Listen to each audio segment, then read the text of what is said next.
Primer problema. Para el circuito a su derecha indique si el amperímetro y el voltímetro están conectados correctamente. Explique brevemente, no basta con decir sí o no. Luego, se debe calcular la corriente que pasa por cada una de sus ramas, la potencia suministrada y potencia disipada, junto con la energía consumida en 10 horas. Sabemos que un voltímetro debe conectarse en paralelo con el componente a analizar para que no interfiera con el flujo de corriente del circuito.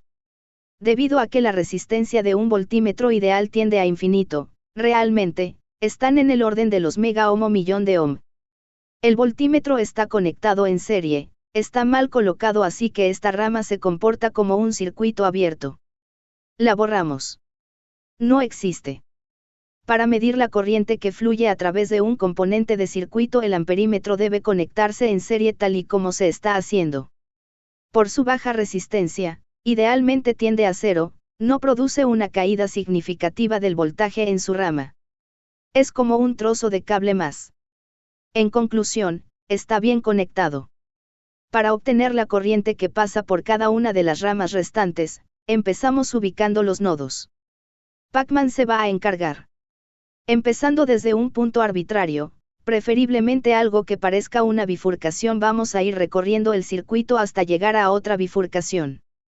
En este punto el cable por el que íbamos viajando se divide en dos, así que desde el punto inicial hasta aquí existe una corriente que denominaremos I1. Viajando por uno de los lados de la bifurcación hasta llegar a la otra bifurcación, localizamos una segunda corriente que bautizaremos I2. Finalmente, el conductor que falta posee su propia corriente I3. Los puntos donde la corriente se divide se denominan nodos. Tenemos dos.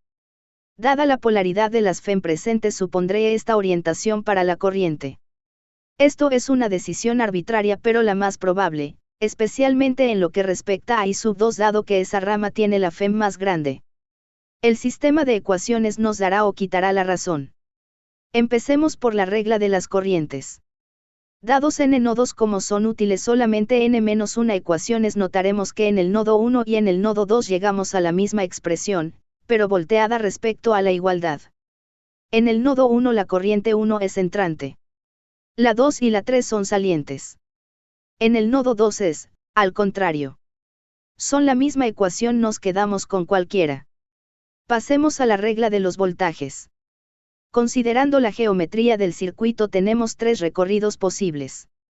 Como necesitamos en total tres ecuaciones para determinar las tres corrientes, es posible resolver el sistema solo con estos tres recorridos sin invocar la regla de las corrientes. Sin embargo, la expresión de la lámina anterior es tan corta que es una lástima no aprovecharla. Igual Pacman va a hacer todos los recorridos, para eso le pagan. En el recorrido 1 arbitrariamente comenzaremos aquí abajo dándole la vuelta al triángulo en sentido horario. Sumamos una FEM, cae el potencial por la resistencia de 500 ohm, el amperímetro no pinta nada, pasamos a la otra rama, vuelve a caer el potencial y sumamos la otra FEM. Se iguala a 0. Para el otro triángulo voy a comenzar arriba en sentido antihorario. Cae el potencial y suma la FEM. Nueva rama. Sube el potencial dos veces y resta la FEM. Hubo dos subidas porque la FEM tiene resistencia interna y viajamos contra la corriente. Para el recorrido final empezaré en la esquina inferior izquierda en sentido horario. Podemos reciclar parte de los recorridos anteriores.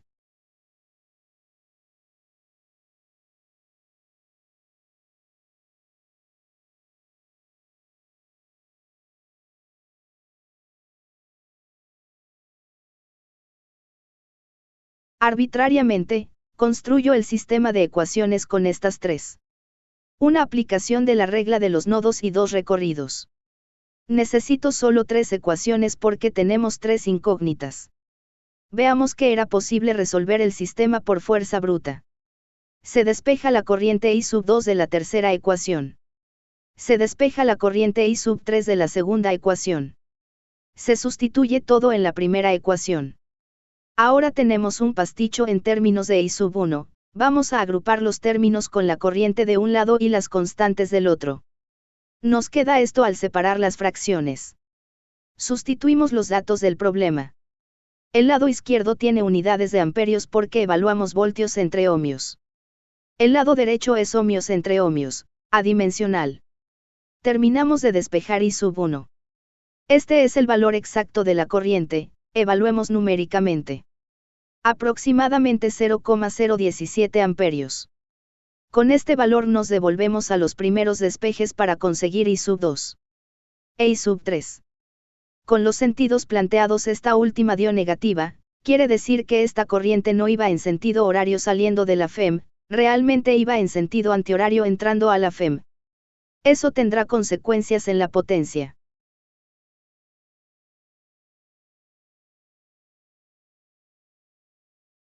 Para la disipada, evaluamos la potencia que disipa cada resistencia incluyendo la resistencia interna de la fuente de 5 voltios. El resultado es 0,326 vatios.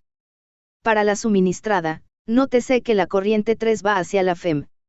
Esta FEM no provee energía, la está recibiendo, por eso se resta. Así que la suministrada baja un poco y obtenemos el mismo valor de potencia. Si la corriente I sub 3 saliera de la fuente la sumaríamos como las otras dos.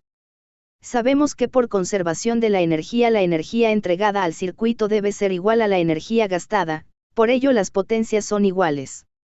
Finalmente, la energía consumida es la potencia por el tiempo. Es tan válido decir que la energía consumida fue 3,26 vatio-hora o 11.736 julios. Ambas unidades son ampliamente utilizadas en ingeniería eléctrica. En un caso se evaluó el tiempo en horas y en el otro en segundos ya que vatios equivale a julios sobre segundo.